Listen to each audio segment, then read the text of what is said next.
So hello everyone, hello law aspirants. जैसा कि मैंने अपने लास्ट वीडियो में आपको प्रॉमिस किया था कि बहुत जल्द मैं परफेक्ट स्ट्रेटजी पे डिस्कशन करूंगा एएमयू लॉ और जामिया लॉ और बीएचयू लॉ पे। तो वो इंतज़ार आज आपका ख़त्म हो चुका है। हम आज इसी प्रिपरेशन स्ट्रेटजी पे डिस्कस करेंगे और मैं आपको बताऊंगा कि कैसे आप जामिया को और एएमयू लॉ को बहुत ही कम समय में निकाल सकते हैं। ठीक, क्लैट एलेट इन सब के रिजल्ट आ चुके हैं। क्लैट का रिजल्ट आ गया, एलेट का रिजल्ट आ गया। कुछ बच्चों के हाथ सफलता लगी, कुछ बच्चों के हाथ निराशा लगी। तो मैं उन बच्चों से ये कहना चाहता हूँ कि it is a part of life. ठीक है, it is a part of competition, हारना जीतना। तो अगर आपका किसी भी कारणवश सिलेक्शन नहीं हुआ किसी भी रीजन से, कुछ बच्चे पैनिक हो गए पेपर को देख के, कुछ बच्चों की तबीयत खराब हो जाती है, कुछ बच्चों जो पेपर है वो बिल्कुल अलग सा आ जाता है थोड़ा, है ना, जो उनके बच्चों के मन मुताबिक नहीं आता। तो उन बच्चों को निराश होने की जरूरत नहीं है। वो एक या दो टेस्ट पेपर में अगर उनका सिलेक्शन नहीं हुआ तो वो अपनी कैपेबिलिटी को इससे जज ना करें। और वो क्या, किसी को कैपेबिलिटी को जज नहीं करना चाहिए अगर उसका किसी कंपटीशन में सिलेक्शन नहीं होता है। जाहिर सी बात है कि 50,000 बच्चा बैठ रहा है और 1,000 सीट है, तो 49,000 बच्चे तो ऐसे होंगे जिनका नहीं होगा। 1,000 बच्चों का सिलेक्शन हो जाएगा, तो जो उसके आसपास के जो रैंकर्स होते हैं 1,200, 2,000, 5,000 तक के जो रैंकर्स होते हैं, उनकी कैपेबिलिटी को हम जज नहीं कर सकते सिलेक्शन से। तो उन सब से मेरा एक ही मैसेज है आज कि आप बिल्कुल निराश ना होइए। लॉ एस्पायरेंट्स के लिए अभी बहुत सारे ऑप्शंस बचे हुए हैं। कुछ बच्चे इन ऑप्शंस को जानते नहीं हैं, या कुछ बच्चे इन ऑप्शंस को जानना नहीं चाहते। वो क्या होते हैं कि उनकी जैसे एक एग्जाम्पल आपने बचपन से पढ़ते हुए आए होंगे कि कुएं का मेंढक। तो हम जिस कुएं में रहते हैं वो मेंढक उसे उस कुएं का राजा समझता है, उसे बाहर की दुनिया उसने देखी ही नहीं होती। ऐसे ही कुछ बच्चे होते हैं जो केवल क्लेट तक कन्फाइंड रह जाते हैं, जो केवल एलेट तक कन्फाइंड रह जाते हैं। बट आज मैं इन सारी सेंट्रल यूनिवर्सिटीज के बारे में आपको बताना चाहूंगा जो कि लॉ के फील्ड में एक इतनी रेप्यूटेड यूनिवर्सिटीज हैं, जैसे AMU law, Jamia law, BHU law, DU law, जिनका लॉ बहुत सारे एनएलयूज से और बहुत सारी अच्छी अच्छी यूनिवर्सिटीज से रैंकिंग में ऊपर आता है। क्लियर? तो अभी आप निराश मत होइए, आप इस स्ट्रेटजी को देखिए। इस स्ट्रेटजी में मैं जामिया लॉ को क्रैक करने की, एएमयू लॉ को क्रैक करने की, बीएचयू को क्रैक करने की एक परफेक्ट स्ट्रेटजी बताऊंगा, जिससे आप कम समय में इस सारे लॉ एंट्रेंस एग्जाम्स में सिलेक्शन आराम से पा सकेंगे। क्लियर? तो अभी एएमयू लॉ की डेट नहीं आई है, बट मोस्ट प्रोबेबली 1 महीना अभी हम एएमयू लॉ में मान के चलेंगे। अप्रोक्स मैं आपको एक आइडिया देता हूं डेट का एएमयू लॉ के लिए। 15 सितंबर के अप्रोक्स ये पेपर होगा। ठीक है, ये जो पेपर होगा एएमयू लॉ का, ये 15 सितंबर के अप्रोक्स होगा। ठीक, इसके बाद बीएचयू होगा। जामिया हमारा 17 अगस्त को है, यानी कि सबसे पहले अब हमारे पास क्या है, जामिया आएगा। डीयू के फॉर्म्स आए हुए हैं, इसका एग्जाम भी 1 या 1.5 महीने के बाद होगा। ठीक, तो सबसे पहले जो लाइन में लगा हुआ है वो जामिया है। ठीक, बहुत ज्यादा वक्त ना लेते हुए एक बहुत शॉर्ट और बहुत परफेक्ट स्ट्रेटजी मैं आपको बताने जा रहा हूं। स्टार्ट करेंगे जामिया से, क्योंकि जामिया का पेपर सबसे पहले है, उसके बाद मैं एएमयू लॉ की बात करूंगा। क्लियर? तो सबसे पहले आप जामिया को देखिए। देखियो, जामिया में हर साल हर लॉ जो यूनिवर्सिटीज होती है कोई ना कोई अपना पैटर्न बदल देती है। लास्ट ईयर एएमयू ने बदला, इस साल अपना पैटर्न जामिया ने बदल दिया। कैसे बदला? नंबर ऑफ क्वेश्चन चेंज नहीं किए, उसने चेंज क्या किया, जनरल अवेयरनेस 40 नंबर की ऐड कर दी। अभी अगर हम जामिया के पैटर्न को देखें, अब देखो, अब जामिया का पेपर 17 अगस्त का है। तो अगर आप कहोगे सर इसके लिए आप पढ़ा दीजिए, इसके लिए हम क्या पढ़ें, तो ये बेवकूफी होगी। 7 दिन में आप कोई सिलेबस को कंप्लीट नहीं कर सकते। ठीक है, बट क्या कर सकते हो जिससे आपका स्कोर बूस्टअप करेगा। ठीक, वो है कि अब लास्ट टाइम पे आपको रिवाइज क्या करना है। सबसे पहले हम पैटर्न देख लें। पैटर्न 150 नंबर का क्वेश्चन होता है, ऑब्जेक्टिव बेस्ड क्वेश्चंस होते हैं, 0.25 नेगेटिव मार्किंग होती है, जिसमें से करंट अफेयर्स 30 का पहले भी आता था, अब भी करंट अफेयर्स आता है। Math, legal aptitude, legal reasoning 40 की, लीगल एप्टीट्यूड का पार्ट 40 का आता है, इंग्लिश का पार्ट 30 का आता है। तो ये वाला पार्ट लीगल एप्टीट्यूड का, इंग्लिश का पार्ट, मैथमेटिक्स का पार्ट, करंट अफेयर्स का पार्ट, ये पार्ट वो पार्ट हैं जो लास्ट ईयर भी जामिया आए, जिसके लिए पूरी साल आपने तैयारी करी। बट ये जो पार्ट है 40 नंबर्स का जनरल अवेयरनेस का, ये वो पार्ट है जो इसी साल इंट्रोड्यूस हुआ। ठीक, अब इसमें आप क्या करोगे? सबसे पहले हम इसी की बात करते हैं। तो जो ये नया ऐड हुआ है, इसके लिए आपको बिल्कुल भी घबराने की जरूरत नहीं है। इसमें आपको अब लास्ट टाइम पे क्या रिवाइज करना है, क्या फोकस करना है? जो जीके का मिसलिनियस पार्ट होता है, किसी भी जीके की बुक आप लेंगे, अरिहंत लेंगे या फिर हमारा स्टैटिक का मटेरियल लेंगे या फिर कोई भी ल्यूसेंट लेंगे, उसका जो सबसे लास्ट में चले जाइएगा। हिस्ट्री मत देखिए, ज्योग्राफी मत देखिए, सिविक्स, पॉलिटी मत देखिए, सबसे एंड में मिसलिनियस पार्ट देखिए। उस मिसलिनियस पार्ट को एक बार आपको रिवाइज करना है। इसके साथ में आपको मॉडर्न हिस्ट्री एक बार रिवाइज करना है। मिसलिनियस पार्ट केवल रिवाइज करना है, अब पूरा जनरल अवेयरनेस को रिवाइज करना ये तो पॉसिबल नहीं है। ठीक है, अब 4-5 दिन आपके बचे हुए हैं, एक हफ्ता बचा हुआ है हार्डली। तो अब क्या करें, लास्ट टाइम पे क्या करें, केवल मिसलिनियस पार्ट को और मॉडर्न हिस्ट्री को जनरल अवेयरनेस में आप देख सकते हैं। लॉजिकल रीजनिंग, देखो लॉजिकल रीजनिंग अब कहाँ गायब होगी? लॉजिकल रीजनिंग हर लॉ एंट्रेंस में रीजनिंग का पार्ट आता ही आता है, बट जामिया ने अगर जो सिलेबस अपना निकाला है उसमें लॉजिकल रीजनिंग का पार्ट नहीं दिया। तो ये जो लॉजिकल रीजनिंग है, ये लीगल रीजनिंग में ही इन्होंने इंक्लूड कर दी है, कि वो लॉजिकल रीजनिंग ना देके आप इसे समझ लो कि वो लीगल रीजनिंग में ही आपसे डिडक्टिव रीजनिंग कराएंगे। ठीक, जैसे प्रिंसिपल फैक्ट्स के क्वेश्चन जैसे एलिट में आपके आए, वैसे ही यहाँ पे जामिया में आएंगे। तो अलग से लॉजिकल रीजनिंग नहीं आएगी, जो रीजनिंग का पार्ट है वो लीगल में ही कवर करेगा। रीजनिंग का मतलब यहाँ पे लीगल रीजनिंग होगा, तो लीगल एप्टीट्यूड का पार्ट ही उसी में आपको हल्की हल्की लीगल रीजनिंग देखने को मिलेगी। लॉजिकल रीजनिंग अलग से क्वेश्चन नहीं पूछे जाएंगे। क्लियर?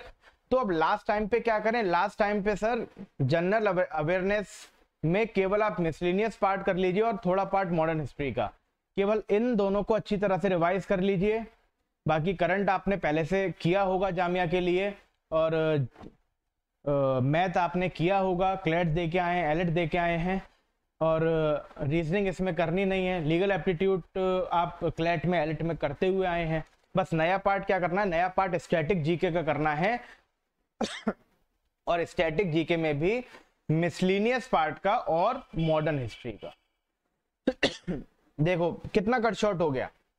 जीके में ऐसा नहीं है कि आप एंशिएंट पढ़ने में लगे हुए, मेडिवल पढ़ने में लगे हुए हैं, ज्योग्राफी, इंडियन और वर्ल्ड ज्योग्राफी पढ़ने में लगे हुए हैं, सिविक्स, इकोनॉमिक्स पढ़ने में लगे हुए हैं। नहीं, कितना कट शॉर्ट हो गया। जीके की किताब उठाओ, केवल उससे 20% आपको रिवाइज करना है, केवल मिसलिनियस पार्ट और मॉडर्न हिस्ट्री का पार्ट। ठीक है, और ये आपका बहुत अच्छा सेक्शन जाएगा केवल इससे।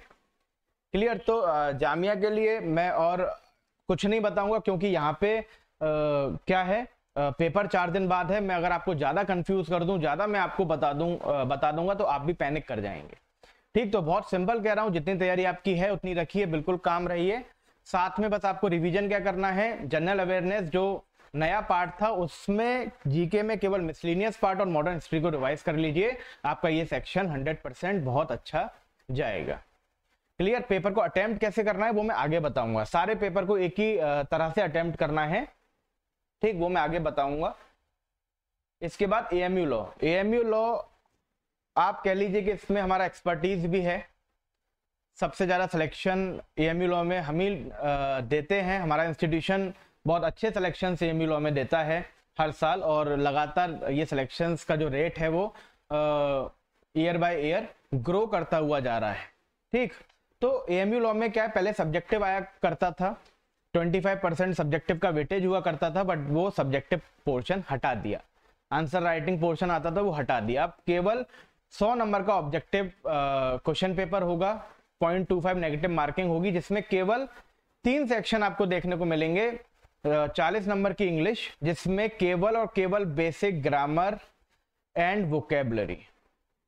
जो एएमयू लॉ, केवल एएमयू लॉ की तैयारी कर रहे हैं, उसे कोई रीजनिंग कॉम्प्रहेंशन नहीं करना, ठीक, कोई भी टफ वोकेबलरी नहीं करनी। बेसिक वोकेब, जो ट्रेंडिंग वर्ड्स होते हैं, जो अखबार से हम वर्ड्स को पढ़ते हैं, जो ट्रेंडिंग वर्ड्स होते हैं, और बेसिक ग्रामर, केवल इसका रिवीजन करते रहना है, इसका बार बार रिवीजन करते रहना है। जो हमारा पार्ट ऑफ स्पीच है, जो प्रिपोजिशन है, इस पे कमांड बना लेनी है, और कम से कम 40 में से 30 नंबर आप केवल और केवल ग्रामर करके कर लेंगे। अपना टाइम रीजनिंग कॉम्प्रहेंशन में और वोकेबलरी में बर्बाद हमें अब नहीं करना है। रीजनिंग केवल लॉजिकल, कोई एनालिटिकल रीजनिंग नहीं, कोई क्रिटिकल रीजनिंग नहीं, केवल लॉजिकल रीजनिंग करनी है। जो बेसिक टॉपिक्स होते हैं, जैसे डायरेक्शन हो गया, कैलेंडर हो गया, ब्लड रिलेशन हो गया, और आपका अल्फाबेटिकल सीरीज हो गया, नंबर सीरीज हो गया, ये 5 से 6 टॉपिक हैं केवल लॉजिकल रीजनिंग के, सिंपल। केवल इन टॉपिक्स पे कमांड बनानी है, कोई मैथ नहीं पढ़नी एमयू के लिए, कोई क्रिटिकल रीजनिंग नहीं पढ़नी। बाकी बात रही जीके की, कि सर इसमें लॉ का सेक्शन तो है नहीं, ये जो जनरल अवेयरनेस है, इसी में हम लॉ का सेक्शन ये लोग पूछते हैं, ठीक। और एएमयू में लीगल एप्टीट्यूड के नाम पे केवल आप देखिएगा, केवल कॉन्स्टिट्यूशन का पार्ट और पॉलिटी का पार्ट पूछा जाता है। तो जीके में, जीके उसमें करंट भी तैयार करेंगे, और स्टैटिक जीके में मैंने जैसे बताया कि मिसलिनियस पार्ट और मॉडर्न हिस्ट्री का पार्ट, यहाँ से क्वेश्चन ज्यादा बनते हैं, ठीक। और जो बेसिक लीगल जीके होती है, जैसे साहब फर्स्ट सीजे कौन था, फर्स्ट लॉ कमीशन का चेयरमैन कौन था, ठीक है, कुछ recent judgement, landmark judgements, important amendments, schedules, borrowings, तो ये सब क्या है, ये सब लीगल जीके और कॉन्स्टिट्यूशन और पॉलिटी। कि sir IPC, torts, contract, miscellaneous laws कुछ भी नहीं पढ़ना। जो केवल और केवल एएमयू लॉ पे फोकस्ड हैं, उन्हें ना उन्हें ना आईपीसी पढ़नी, ना टॉर्ट पढ़नी, ना कॉन्ट्रैक्ट पढ़ना, ना अदर लॉस पढ़ने। केवल किस पे फोकस करना है, केवल किस चीज को रिवाइज करना है, केवल कॉन्स्टिट्यूशन को, पॉलिटी वाले पार्ट को, और जीके को। जीके में करंट अफेयर्स वो आप जामिया के लिए करोगे ही, इसके लिए मिसलिनियस जीके और मॉडर्न हिस्ट्री का पार्ट केवल, ठीक। तो ये सबसे इजी है। और बाकी अभी इसमें 1 महीने का टाइम है, एक महीने का।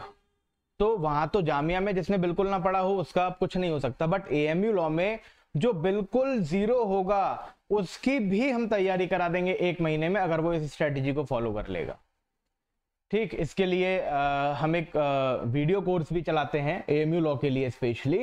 अगर उस वीडियो कोर्स में 120 लेक्चर्स होते हैं और 10 मॉक टेस्ट होते हैं एएमयू फोकस्ड, ठीक है। वो लेक्चर भी एएमयू फोकस्ड होता है और वो 10 मॉक टेस्ट भी एएमयू फोकस्ड होता है। अगर आप बिल्कुल जीरो हैं, अगर आपने तैयारी करी, अगर पूरी साल तैयारी करी है, तो मैं आपको नहीं बोल रहा कि ये लेक्चर्स करिए या मॉक टेस्ट करिए, ठीक है। फिर तो बस आपको क्या करना है, जैसा मैंने बताया, ग्रामर का रिवीजन, रीजनिंग के लॉजिकल पार्ट का रिवीजन, और जीके में करंट, लीगल जीके और कॉन्स्टिट्यूशन, बस। बाकी लीगल पूरा नहीं करना, मैथ नहीं करनी, क्रिटिकल रीजनिंग नहीं करनी, वोकेबलरी नहीं करनी, ठीक है, और रीडिंग कॉम्प्रहेंशन नहीं करना। केवल जो आपने क्लेट, एलेट और जामिया के लिए तैयार कर रखा है उसका 40% का रिवीजन करना है केवल, ठीक। और जो बिल्कुल जीरो है, जिसके मन में अब आई है कि यार मैं अब तैयारी कर लूं, तो वो हमारे इस कोर्स को ज्वाइन कर ले। 120 इसमें केवल लेक्चर्स हैं, अभी भी 4 लेक्चर्स अगर आप डेली करेंगे तो 100% आपका एएमयू लॉ का सिलेबस कंप्लीट हो जाएगा टिल एग्जाम। क्लियर। बाकी अगर मैं कट ऑफ की बात करना भूल गया था। जामिया में लास्ट ईयर जनरल की कट ऑफ 89 थी, तो इस बार कट ऑफ मान के चलिएगा 95 प्लस, 95 टू 100, 95 टू 100। तो प्लीज कट ऑफ मैं आपको बता रहा हूं, तो आपके जो 95 टू 100, बाकी जो एक्सपेक्टेड कट ऑफ हम बताएंगे वो पेपर को देखने के बाद ही बता पाएंगे। बट यहाँ एक मैं जनरल कट ऑफ आपको बता रहा हूँ कि जामिया में 150 में से आपको ऐसा नहीं है कि केवल 80 अटेम्प्ट करके आ गए कि सर 80 आते, नहीं होगा सिलेक्शन, ठीक है। तो जनरल की कट ऑफ लास्ट ईयर भी 89 थी, इस बार 95 कम से कम प्लस जाएगी, 95 प्लस। तो आप अटेम्प्ट उस हिसाब से करें, 110 अटेम्प्ट या 120 अटेम्प्ट अच्छे अटेम्प्ट माने जाएंगे। एएमयू की लास्ट ईयर जो कट ऑफ गई थी वो 65 गई थी, इस बार भी 65 टू 70 के बीच में, एक्सटर्नल की बात कर रहा हूँ यहाँ पे, एक्सटर्नल और इंटरनल, यहाँ पे इंटरनल कोटा भी लगता है 50% का। तो जो एक्सटर्नल बच्चा है जिसने 12th AMU से नहीं करी, जो बाहर से 12th किया हुआ है, वो एक्सटर्नल काउंट होता है।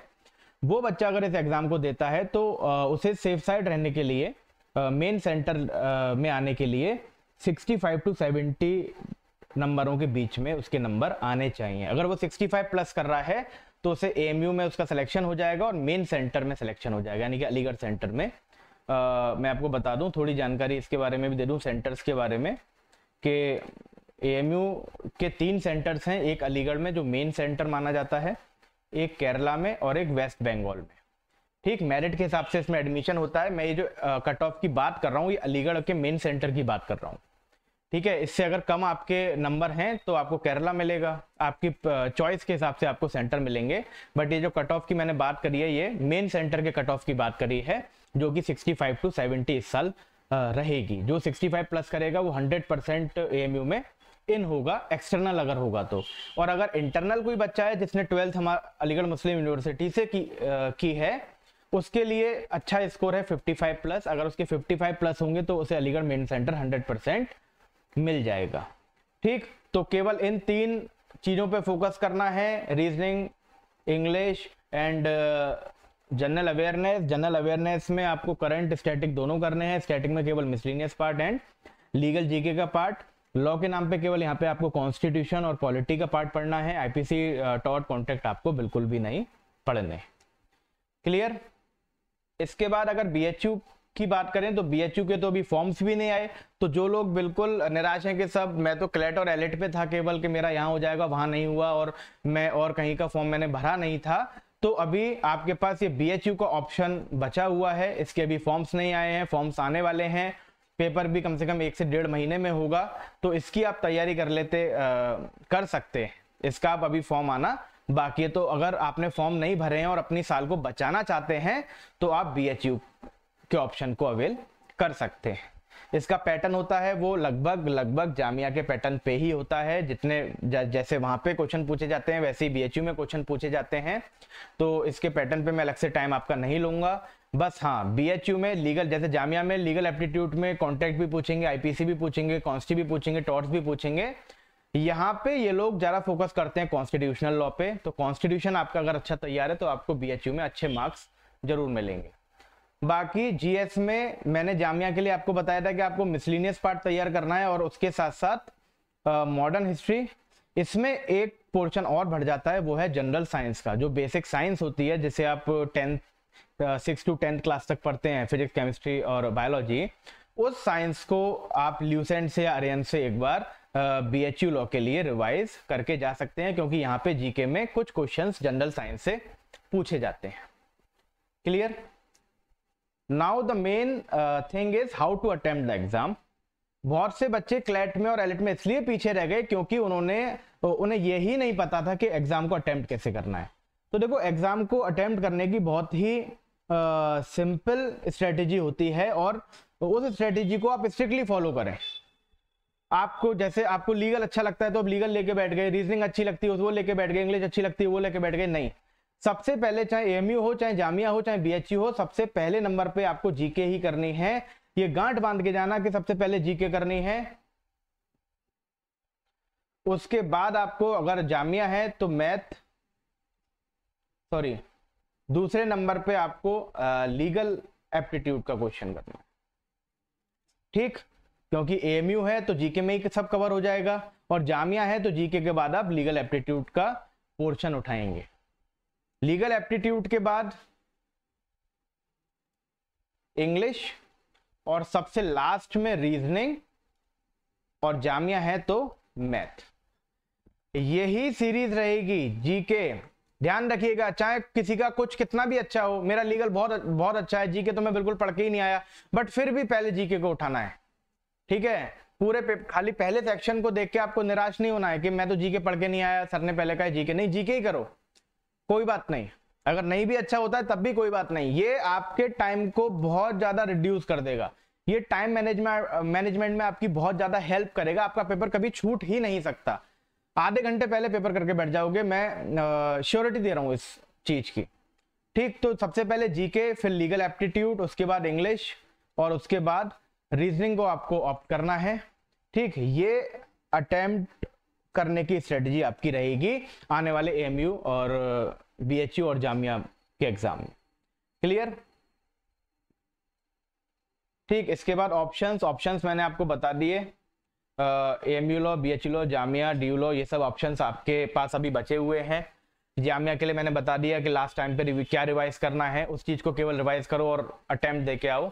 उसके बाद एएमयू लॉ एक ऐसा है जिसमें भी 1-1.25 महीने का टाइम है, तो आपने अगर तैयारी नहीं भी शुरू करी, अगर आप बिल्कुल जीरो हैं, तब भी 1 महीने में इतनी शानदार तैयारी आप कर सकते हैं कि बेहिचक आपको एएमयू लॉ मिल जाएगा। ठीक, अगर आप पूरी साल तैयारी कर चुके हैं तो एएमयू की जो स्ट्रेटेजी मैंने ऊपर बताई है, किन किन चीजों को रिवीजन करना है, किन किन चीजों को छोड़ना है, जो क्लैट एलिट में हम पढ़ते हुए आए हैं, किन चीजों को उनमें से छोड़ना है, वो मैंने ऊपर बता दिया है। बट आप बिल्कुल जीरो हैं तो उसके लिए हमारी वेबसाइट पे आप जाइए www.pathshalaclasses.com पे, या फिर इन दोनों नंबर्स पे से आप किसी भी एक कॉन्टेक्ट नंबर पे कॉन्टेक्ट कर सकते हैं।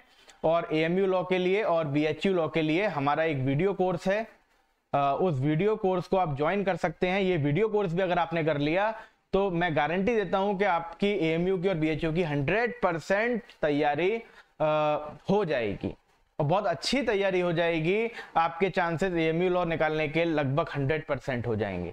ठीक, इस वीडियो कोर्स में हम 120 लेक्चर प्रोवाइड कराते हैं, जिसमें रीजनिंग, इंग्लिश, जीके, कॉन्स्टिट्यूशन और लीगल जीके, ये 5 सब्जेक्ट हम पूरी तरह से आपके कवर कराते हैं, जिसमें एएमयू और बीएचयू लॉ की पूरी तरह से आपकी तैयारी कंप्लीट हो जाती है। ठीक, और आपको सेल्फ एनालिसिस के लिए हम 10 मॉक्स कराते हैं जो एएमयू के न्यू पैटर्न पे बेस्ड होते हैं। ये इतने प्रिडिक्टेबल मॉक्स होते हैं कि आपको लगेगा कि आप जब आप एएमयू लॉ का एग्जाम दे रहे होंगे तो आपको लगेगा कि जैसे आप पाठशाला कोचिंग का एग्जाम दे रहे हैं। क्लियर? तो ये जो स्ट्रेटेजी मैंने बताई है, इस स्ट्रेटेजी को आप स्ट्रिक्टली फॉलो करिए। जो मैंने बताया है वही स्ट्रेटेजी फॉलो करिए, और जैसे जैसे टाइम एएमयू का पास आता जाएगा मैं 1-2 वीडियोस एएमयू पे और डालूंगा। तो आगे की वीडियोस देखने के लिए आप इस चैनल को, पाठशाला क्लासेस के चैनल को भी सब्सक्राइब कर लीजिए अगर आपने सब्सक्राइब नहीं किया है तो। ठीक, क्योंकि आने वाली एएमयू लॉ पे जो मैं वीडियो बनाऊंगा, बीएचयू लॉ पे जो वीडियो बनाऊंगा, वो आपकी एग्जाम में बहुत ज्यादा हेल्पफुल होने वाली।